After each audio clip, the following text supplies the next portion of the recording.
How you doing? And welcome to the Godfather Minute. My name is Alex Robinson. And I'm Andy Robinson. And together we are the Godfather Minute Brothers. And this is minute 117. 117 cups of Sanka, 117 cups. It's a lot of cups. That's a lot of cups. Yeah, a lot of cups. Yeah, a whole lot of cups, Senator. So minute 117. Alex, a minuto. Numero. This one's a little tricky. Oh boy. Cento. Diciassette. You got it. 117. I like that. Yeah. I'm getting better at this. You are. In that minute that we just discussed, Carlo has kicked open the bathroom door and he proceeds to go into the bathroom where he beats Connie with his belt. And then we cut to the Corleone house, the compound, and Sonny gets a call. Mama gets a call. She can't hear because the baby's crying. Gives the phone to Sonny. What? I can't hear you. I said she gave the phone to Sonny. I can't hear you, Alex. Sonny flies into a rage because with the news, and then goes out to his car and yells at everyone for sitting around their asses. Yeah, that's right. So we see Tom in his vest at the very end of the minute when he comes running out of the house to see why Sonny's running away. Do you think it's supposed to be the same day that Kay was like, is Tom like, boy, what's going on today? Kay was here this morning and now the next thing you know, Sonny's running around? In the book, it's definitely not the same day. Kay goes to see Tom 3 days after Mikey disappears. That's right. It was much earlier in the... But it does seem... Because it does seem close in the movie because they just... Yeah. Although they just had that scene. But the wrecked car is gone, so it must be... Either the wrecked car was taken away in the afternoon or the... Because you figure this must be in the evening time. Yeah. So it could... Oh, no. Why is it the evening time? Well, because she's making dinner. Okay. So it would have to be at least... But it's very light out. Well, it's summertime. Don't forget, because we just saw... Okay, so early evening. Yeah, early evening. Right. Because, the light is... The sun is still out. But I'm assuming it's still the same time that Carlo beat up...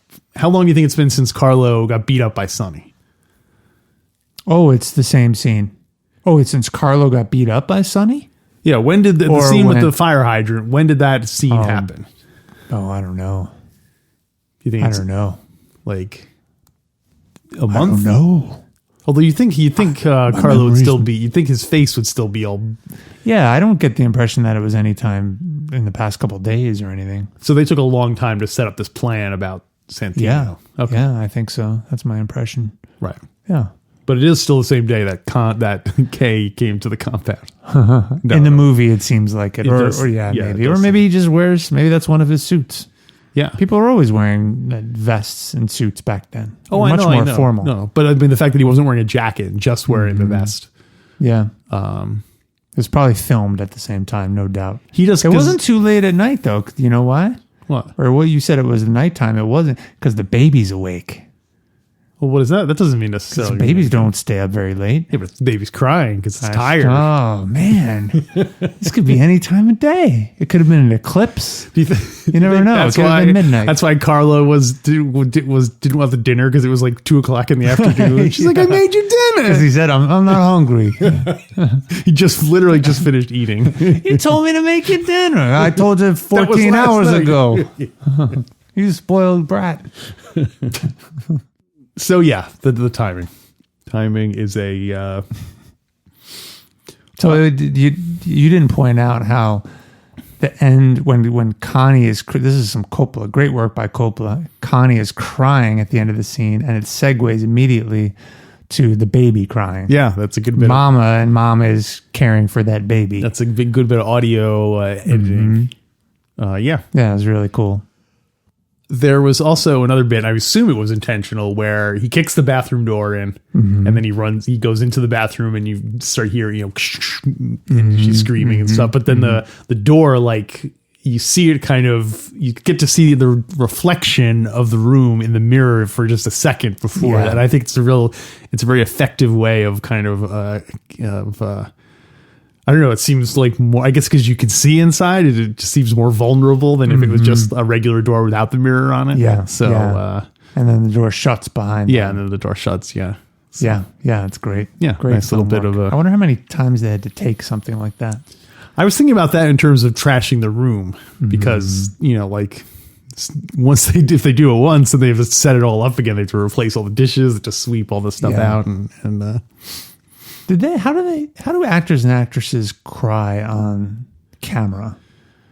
I think some of them could just do it naturally. Conjure it up naturally. I think some you have to rely on like drops or rubbing onions in your eyes or something to make it so. Well, this doesn't have anything to do with the minute, but I wanted to bring this up because a couple minutes ago we started saying "you busted." Mm-hmm. Do you remember that? Sure. And you busted. You busted. And then we asked each other, how do you say that in Sicilian? We did? We did. Okay. Yeah. You don't remember that, Alex? And whenever I finish a podcast, I always mentally erase everything I just said so that I don't, otherwise I'll be haunted. Barney, you don't remember that? What's happened to your memory, Barney? So I reach. I was trying to do a Barney Miller imitation. Go for it. I don't know, fish. That was terrible. That guy was so generic. I don't know who that sounded like. He's kind of, he's sort of expressive. Yeah, first I was going to do it more like that, but then that sounded more like he's kind of got an average white voice. I know, it's hard to. Whoa, Jehovah's, what are you thinking of? Did you arrest the guy, fish? We're going to have to go on the internet. Write this down for the bonus content. We're going to have to go on the internet and look up Hal Linden impersonations and see if there are any. People. Yeah, see, because, sometimes if you can't impersonate someone, if you hear someone else do it, you're like, oh, it's like George Bush. Like everyone imitates Dana Carvey doing George Bush. Really? Or like Johnny Carson or whatever, Do your best George Bush. Not going to do it. No, but in one of the Godfather characters, delivering Godfather character line, like the Godfather. So Don Corleone imitating George W. Bush. So be not vice versa, not Bush imitating, not like I'm gonna make him an offer he can't refuse. That sounds like Jack Nicholson. Gonna make him an offer he can't refuse, Jack Nicholson. Yeah, I guess it would be. Yeah. Do that for the Godfather. But you want me to do and come up with music every time I ask you. Every time I ask you to do an impression, that was you last time. You're like, come on, dance. No, I know you like writing the little interstitial jingles. But try to do George W. doing Don Corleone. He's seen the movie. Oh yeah, his presidency was based on. Let me think of some good lines to. You look terrible. I want you to go home, get some rest. Get some rest. You can act like a man. This Hollywood big shot's going to give you everything you need. Yeah. So yeah, that's how the trick to doing a good impression is find someone else who does an impression and imitate them doing it. Got it. Because then you're like, okay, that's all it is. Yeah, you just have to. And then if you're good enough, people will imitate you imitating the person that imitated it. At some point, it'll be just too many generations away, but it won't matter because people will always associate that. One thing I think is very funny is that when people hear an impression of themselves and don't realize that someone's doing an impression of them. The two examples I can think of, both Canadian, weirdly, are William Shatner and Lorne Michaels. I've heard stories where both of them had heard someone doing an impression of them, and they were like, who are they supposed to be doing? Oh, okay. Lorne Michaels from Saturday Night Live? Oh, is he... does he have a noteworthy voice? Dr. Evil from Austin Powers. I don't know if that was Lorne Michaels? Well, he didn't play Dr. Evil, but Mike Myers is doing an impression of Lorne Michaels. Oh, okay. Oh, I want you to go down to the store and do that for me. That's like I didn't know Lorne that. Michaels kind of way of talking. So, all right. Anyway, so both, and then William Shatner also heard someone doing a Shatner impression and had no idea that it was supposed to be him. Which I guess makes sense because to you just talk normally. And, yeah, you don't know how you sound unless you listen back to your podcast every day and edit it all day. Yeah, that's why I can't. That's why I can't do it. Do you want me to tell you how you sound? Oh, I know how I sound. You want to take a guess how you sound? How do I sound? Are you doing an impression? Just like you're talking now. That's how you sound. Like this? Hey, I'm Alex Robinson. No. Now you're playing it. No, how you were just talking before is exactly how you sound. I can't plan to. You're doing it right now. You do awesome impressions of yourself. Would you want to hear someone do an impression of you? This is turning into such a Marx Brothers type thing. You do great impressions of you. You do the best impressions of you. I've never heard anyone do a better impression of you than you, except for you. How do you account for that? Would I want to hear someone do an impression of me? Yeah. Sure. Let's suppose. Although I guess naturally someone doing an impression, they're going to make fun. They're going to do it in a funny way. They're going to accentuate. Well, yeah, that's what an impression is. Yeah, I guess. I'm not going to do it. I'm not going to do it. I'm not going to do that. We're not going to invade Iraq. Trucks provided by your grandfather, your father. Sure, I got nothing to lose. Go ahead. Give it a shot. Go ahead. Give it a shot. I would not want to do it. No, I'm saying go ahead, do an impression of me right now for our listeners. Okay. How does this sound? What do you want me to say, Andy? Say it, whatever you want. Do an impression of me. All right. Yeah, I really like The Godfather. I really like doing this podcast. Hold on, I could do it better. Hold on, let me try it again. Well, remember that little business you got to take care of in down on Mulberry Street? Yeah, that was for The Godfather.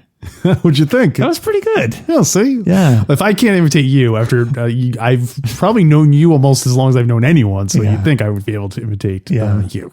Yeah. Thanks for trying. That wasn't so bad. Although I don't think I sound like that. Really? Yeah. What else you got for this minute, Alex? 117. Well, there's not really. I was going to talk about how it used to be much more permissible to have jokes about beating up women. Oh yeah, that used to always be funny. It was perfect.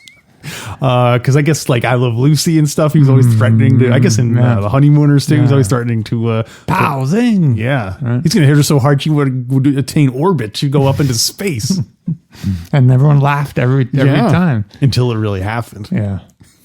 In 1969, when they did the moon landing, they found the bones of Alice Cram, big swollen jaw from where she was technically the first person to land on the moon, right? Yeah, call that landing. Yeah. She said, was it Ralph? No, Ralph. What's his name? Ralph. Yeah. Ralph. That was one punch from man and one... and I don't know the words. I wasn't alive then. What was the moon landing classic line? Oh, you got it. One step for man and one giant leap for mankind? Yeah, there you go. Okay, so... Yeah. That's good. Anyway. I was just watching a YouTube video and they play, apparently, because, I don't know if you'd heard, the internet is rife with conspiracies, but that if you play that backwards, him saying one small step for man, it says something like, I'm about to step on the moon. What? It's of course. Have you heard it played? I did hear it played. And, if it's the power of suggestion where if now that you hear it, you'll hear him say, I'm going to step on the moon. Yeah. But if you heard it before, you might not have known that until I pointed it out to you. So to try it. So I thought if you play it backwards, it's Honeymooner reruns at noon. WPIX. An offer you can't refuse. That's what we can do for some bonus content at some point. It'll take some doing. You could do this with modern technology. Take the iconic Godfather lines. I make him an offer I can't refuse, for example, play them backwards, and let's hear what we hear.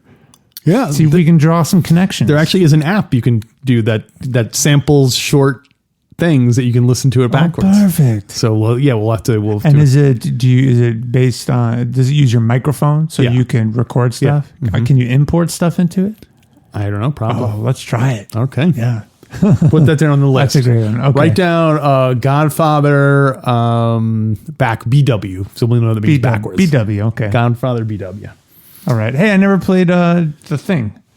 What thing? Remember, I said in previous minutes we asked ourselves, how do you say "you busted"? Oh, right, in Sicilian. Right. Yeah. Well, I reached out to our Sicilian consultant Antonini Consiglio, and this is what he had to say. You ready? Ti hanno peccato. That's it. Wait, what was he saying again? Ti hanno peccato. No, I mean, what was he supposed to be translating? Oh, again? you busted. Oh, you busted. You busted. So is the laugh part of it, or is the laugh? Tony, I'm trying to tell a story here. Peccato. I think I heard pecado, like sin. Pecado. Maybe. Hold on, one Yeah, more something time. like maybe. Ti hanno peccato. Te hanno pecado? Something like that? Ti hanno pecado. Because anytime you bust someone, you have to laugh before it. I think you should just put that in, like whenever we say something funny, we should just randomly put in Tony laughing. Like there, right there. That would have been a good spot for Or it. maybe he needs to substitute the cheering for the overdub, Mo Green's overdub. Let's try it. You ready? Yeah, sure. Because don't forget, Mo Green talked to Barzini. Ti hanno peccato. Does it work? Doesn't quite have the same. Doesn't quite have the same. Well, then we cheer. Yeah, then we cheer. All right, 'Cause let's the try one catchphrase more on time. top of the catchphrase. All right, you say the Barzini line. Okay. Barney, I talked to Barzini. Ti hanno peccato. I think you need to start. Oh yeah, woo! I think you need to start you need to press the button a little quicker, Okay. so there's no gap in between the end of my speech and the start of his laugh. Okay, let's try one more time. One more time. One right? more time. Go ahead. What am I saying again? Oh, okay. Okay, here I go. Go ahead. Barney, I talked to Barzini. Ti hanno peccato. That was perfect. It's perfect. I think by the time we get to GF3, we will have strung so many bits together. It's going to be its own weird It's gonna be Godfather like minute a language. or it's gonna be like Revolution 9, or just a Yeah. jumble of sound Yeah. effects and music and Yeah, and thing. exactly. But it'll make sense. to if us you and our if you've listeners. listened if you've listened to the whole thing, yeah. I wonder how many people will stick it out all the way to the end. No, stick it out. A poor choice of words. I'd like to get to the end of this podcast sometime this month. That would be nice. Yeah. We'll get there, Pop. Well, the only other note I had, well, first of all, I think it's funny that I think this is probably one of the silliest episodes we've ever done. What do you mean? You know, doing sound effects and things Oh, like that. okay. I think just because these are two of the most unpleasant minutes in the movie. That's true, So I yeah. think we're just kind of naturally just being more silly than. Was it harder for you to talk about these minutes with domestic violence than the minutes in Sicily that were really boring? I think it's harder because with the Sicily stuff, you can always just use stuff as like a jumping off point. Like I was going to say, like when we did the thing about them getting married, I could present all statistics about marriage and stuff like that. But when we, 4 out of 5 women experience domestic violence, sometimes, no one wants to hear that. No one cares about that stuff. Yeah. Yeah. So anyway, I do have some things from the book. okay. I have one last bit of trivia, but Go ahead. Lay it on me. Morgana Mama King. Uh-huh. How many albums do you think she was a singer? How many albums do you think she released in her lifetime? This is original content, not collections. Really? Covers, though, right? Yeah, I mean, well, probably Yeah. a lot of standards, but it's not I'm like gonna it's not like say- collections of other. This is all like 30. It was 33. 33? 33 albums. What? Yeah, I would have been way off. She has 30. I was going to guess 40 or 50 Oh, albums. No, I'm just kidding. Wow. right. Yeah, crazy. Boy, Yeah, fascinating. I didn't know she was so prolific. including she had albums on Reprise Records, owned by Frank Sinatra. Wow. So I guess Frank Sinatra said it was Yeah. okay. You got something from the book. I can't do a mama voice. No, start spreading the news. No. Start spreading the news. No, I'm leaving today because I can't hear you. I can't understand you on the phone. Anyway, from what I understand, the book is different than the movie. The book is different than the movie. The book is different than the movie. The book is different. The book is different. The book is different than the movie. Yeah. It is true, Alex. The book is different from the movie. It's true. It was Barzini all along. It's true. And I was Barzini all along. it's true that my political protection would... No, what was the scene where... He does say at some point, it's true, in the meeting with the 5 families. No, he says it with the with Solozzo. Because Solozzo's like, oh, your thing, and he's like, well, it's true. I do have a lot of support, but they wouldn't. I wouldn't be so popular once they knew I was in the drug racket. So he says, I do have a lot of friends in politics. For example, this guy, not gonna do it. Not gonna do it. 5 points of light. Weapons of mass destruction. How do you like Turkey? How do you like my impression? Salud. If that's your impression of George Bush, salud. I'm here for finance, political protection, and good impressions, Don Corleone. I hear you're a man who can make those 3 things happen. Well, Ronald Reagan. Don't forget, whenever you do an impression, you have to say the name of the person you're imitating afterwards. Well, Mr. Solazzo, I agreed to meet with you because I heard you're a serious man. So here's an impression, and please take a guess who you think this is. Oh, I'm not going to get the part in that movie. Oh, what do you think? Was that Johnny Fontaine? No, you're the Turk guessing. That's what I mean. That's the Turk saying. Was it Johnny Fontaine? Yeah, you got to do it in his voice. Was it Johnny Fontaine? The Turk. It's true. It's true. That was my nephew, Johnny Fontaine, but his voice was weak, and that was before he got rat. He looked terrible. Well, if that's your Johnny Fontaine, salud. How about this one? Papa. Who is that, Mr. Turk?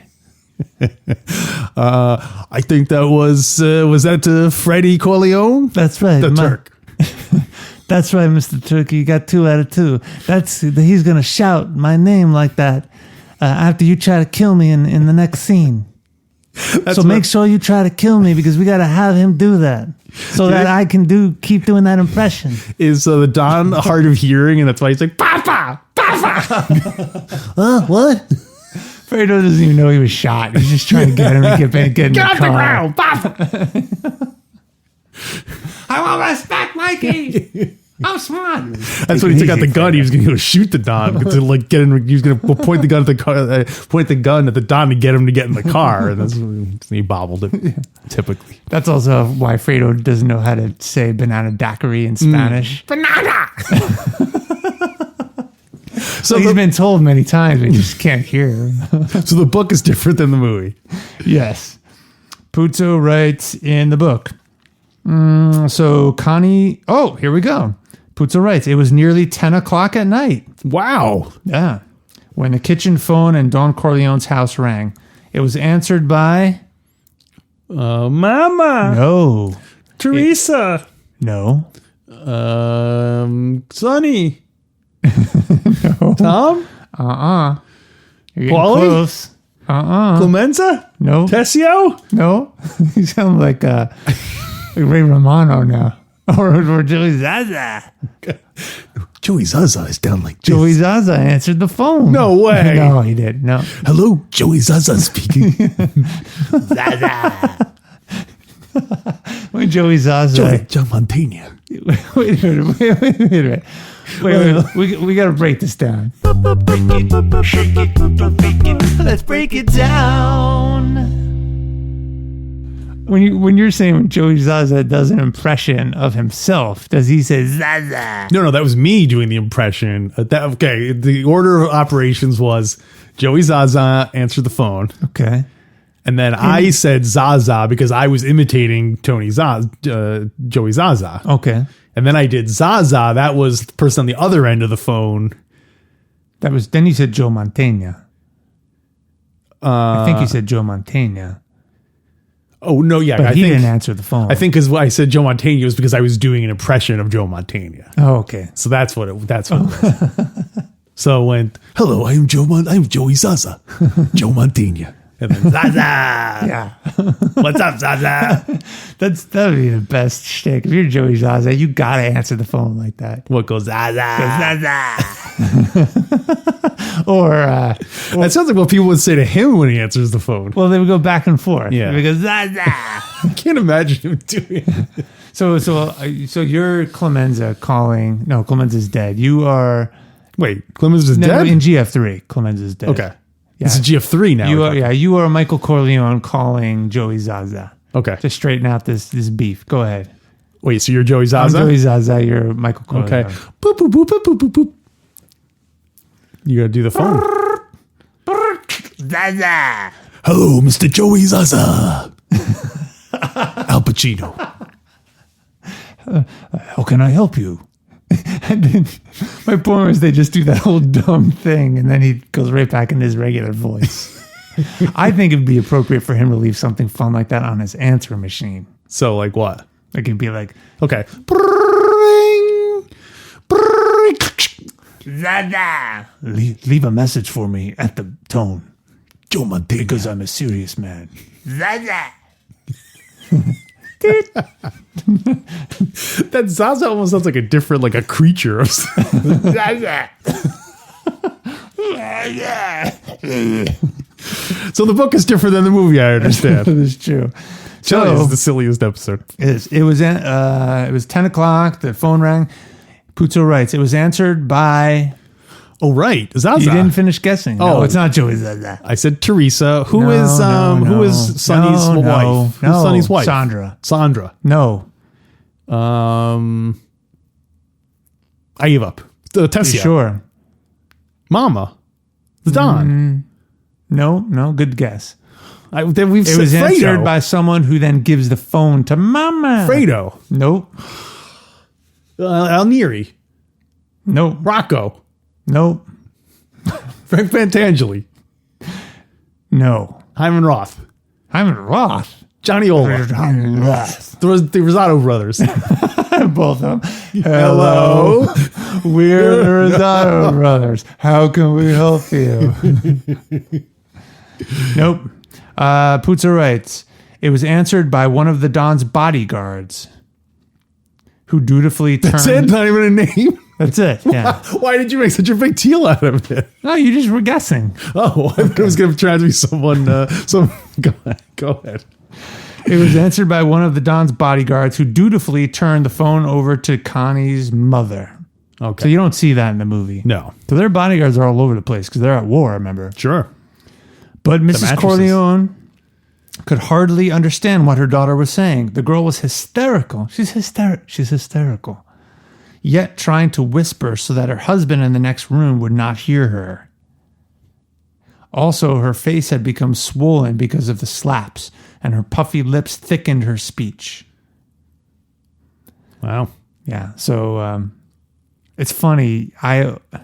Until I read this, and there's a little bit more I want to share, but until I read it, I always assumed Connie was just hysterical and shouting, like, oh, I'm getting beat up, and that kind of thing, but she's whispering at this point. Because in the movie, the door closes, I guess she's got to get out and make the call. Well, isn't Carlo supposed to leave at the end of the beating? Let's suppose that Barzini's men did not ambush him. Mm-hmm. Would Sonny have come to Connie's house to beat up Carlo? Well, on the phone, he does say, stay there. Just you stay there. So I'm guessing he's going to there first to protect her. Okay. Whether he's there or not. Right. Because in the book, you described how he basically passed out on the couch. Mm-hmm, yeah. So that's why she had to be quiet. Yeah. We don't really know. I guess for some reason I always thought he left the same way he did with the candy store part. Yeah, because he was planning on going out. In the movie, he's planning on going out. He's getting dressed, but in the book, he comes home from having spent the day at the races, and he had lost a lot of money, and he's drunk. Okay. Let's see. Puzo writes, Let's see. Connie was so frightened, both of her... Yeah, so she was hoping it would not be Sonny. Let's see. Mrs. Corleone made a sign to the bodyguard who was in the living room with Tom Hagen. So Sonny came over. Yeah, Connie, he said. Connie was so frightened both of her husband and of what her brother would do that her speech became worse. She babbled. Sonny, Sonny, just send a car to bring me home. I'll tell you then. It's nothing, Sonny. Don't you come. Send Tom, please, Sonny. It's nothing. I just want to come home. By this time, Hagen had come into the room. The Don was already under a sedated sleep in the bedroom above, and Hagen wanted to keep an eye on Sonny in all crises. The two interior bodyguards were also in the kitchen. It's a crowded room. Yeah. Everybody's there. Everybody was watching Sonny as he listened on the phone. This is the part I want to share because it's really interesting. Reminds me of Andrew Jackson. No, Andrew Jackson, the president, who was known. Some hot people temper. In his presence, hot temper, and people always never forgot witnessing his temper turning on. Mm-hmm. Connie, let's see. Puzo writes, there was no question that the violence in Sonny Corleone's nature rose from some deep, mysterious physical well. As they watched... Ronald Reagan. Well, not gonna do it. Wait, that's George Bush. It's Ronald Reagan. Ronald Reagan's well. Yeah. Not gonna do it as George Bush. Read my lips. No more taxes on the businesses that support us. As they watched, they could actually see the blood rushing to his heavily corded neck, could see the eyes film with hatred, the separate features of his face tightening, growing pinched. Then his face took on the grayish hue of a sick man fighting off some sort of death, except that the adrenaline pumping through his body made his hands tremble. I don't think, with all due respect to Jimmy Caan, I don't think he conveyed that same sense. No. Of that slow burn. Yeah. Maybe that was one of the scenes he was talking about that he wishes that it had been included. Yeah. Yeah. He just kind of got mad. Him turning different colors. Him turning red, and then her turning gray. And then Puzo writes, but his voice was controlled, pitched low. Hello, Connie. As he told his sister, you wait there. You just wait there. He hung up the phone. And then it's pretty much the same. But Puzo writes, Hagen knew the look on Sonny's face. All reasoning power had left him. At the moment, that moment, Sonny was capable of anything. Hagen also knew that the ride into the city would cool Sonny off, make him more rational. But the rationality might make him even more dangerous, though the rationality would enable him to protect himself against the consequences of his rage. Hagen heard the car motor roaring into life, and he said to the two bodyguards, go after him! I like that Tom is wondering, he's like, what should I do? If he goes in the car, he'll become more rational, but that's stronger then. And he's already left by the time Tom's figuring out what to do. He's such a great conciliary. He's not a wartime conciliary. He doesn't know. Ward's not used to these high-pressure situations. Yeah, Jenko would have known immediately. Like, don't let Sonny leave. So, when Connie... They didn't teach us this in law school, Sonny. I don't know whether to have you stay or go. I don't know if you should even get in the car, Sonny. So Connie says that to send Tom to pick her up. Yeah. So would Tom then have been ambushed? Would he have been shot on the causeway? Whoa. Or are they only gunning for Sonny because he's the boss? They don't want to kill the concierge. Wow. If anything, they'd probably want the concierge alive because he'll be the one to negotiate a deal. Yeah. And as we pointed out, he's not a great conciliary. Even though we love Tom Hagen's character, he's not a great conciliary. But Don's slipping. It's in the other family's interest that Tom stay there. Yeah, because he's a terrible concierge. Yeah, it's almost like he talked to Barzini. What they should have done. What they should have done was have the Don be the Don and Sonny be the concierge. That way, because they're like, we don't want to hit the Don because then Sonny is in charge, and we'd have to. I guess that's kind of what happened. They had to make a deal with him, and it didn't work out so good. If Hagen had gotten in the car, and if Hagen had gotten shot on the causeway, well, one, I would have had to redo my whole song, but two, they would. I think they would have shown that. They would have shown Hagen getting shot on. They would have shown the causeway. Do you think Sonny then would be having a drink, getting prepared to tell the Don what everyone else seems to know. Oh, that's a good question. Like, now that you finished your drink, Santino, tell your pop what everyone else seems to know. I wonder why. I'm interested. Anyway, we'll talk about that later. I was going to talk about that scene where he tells the Don, but Yeah. we'll get to that. We'll get there, Pop. We'll get there, Pop. So that's pretty much all I have from the book for this scene. I'm so intrigued by the idea of Tom Hagen going out instead. Yeah. If he would have been shot or what. It's funny that Tom thinks he's Tom's being all secretive, even though no one really wants to kill him. He's like, I gotta protect myself. I gotta have bodyguards all the time. I can't leave the compound and so on. So, well, do you want to rate this minute? Let's do it.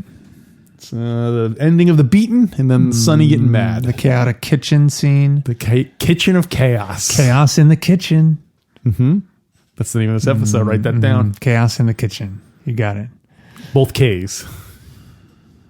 Connie's chaos in the kitchen. No, it would be. Oh, actually, it's not even in the kitchen. It's in the Corleone kitchen, not the Risi kitchen. Yeah, chaos in the Corleone kitchen. Right. On the Corleone compound kitchen. Yeah, it would have been great if K had been there because we would have said chaos. It was the same day. You know, we can remember to use that in one of our newspaper headlines. Chaos.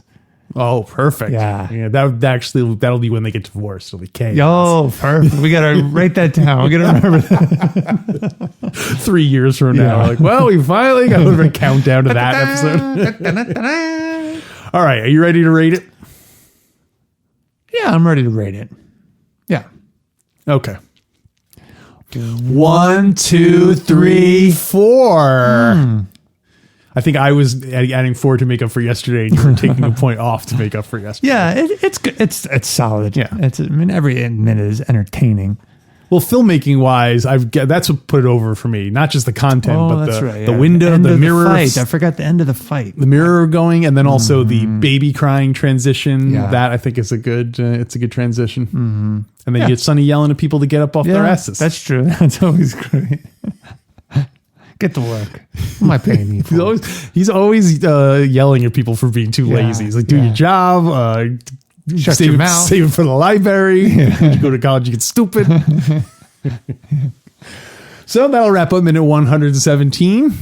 Stick around for the bonus content if you're interested. We are, 5 minutes away from Sonny getting shot in the causeway? We're 2 minutos. 2 minutes away. 2 minutes very away. Close. So this weekend, I've got to finish the song. 2 minutes, 2 and 2. I laid down the drums.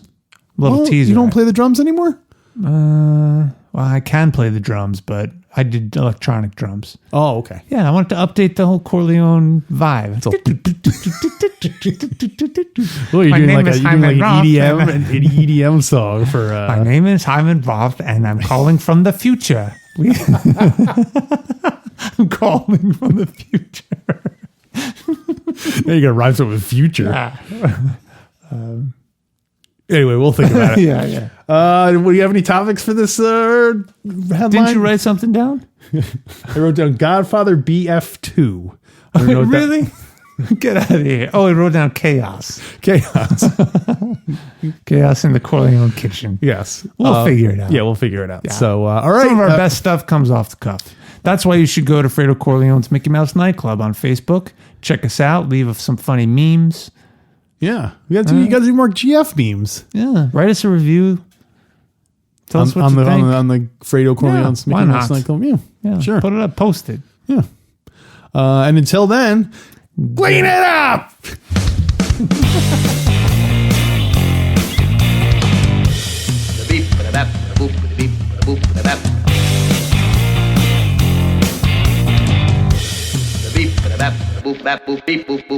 Pop had Jinko, you're stuck with Hagen.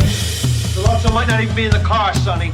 But he's right to steal his heart, lots of money he'll be making. A lot of money in that white car. Lucy, home. Made a big mistake, should've kept your mouth shut. Sonny was hot for my deal. You can't talk business with him. And Carlo made a mess, now you gotta clean it up. Now clean it up! Pop's in a coma, Fredo's losing his mind. Where the hell is Luca? You are out of time. Tick tock, we're counting down every day. What can I do? What can I do? To get to Carlo, gotta make it through the causeway. Saw you on the causeway. Listen to me, you better listen to Clemenza's wife. Don't forget the cannoli. Yeah. You're gonna pay the final toll with your life.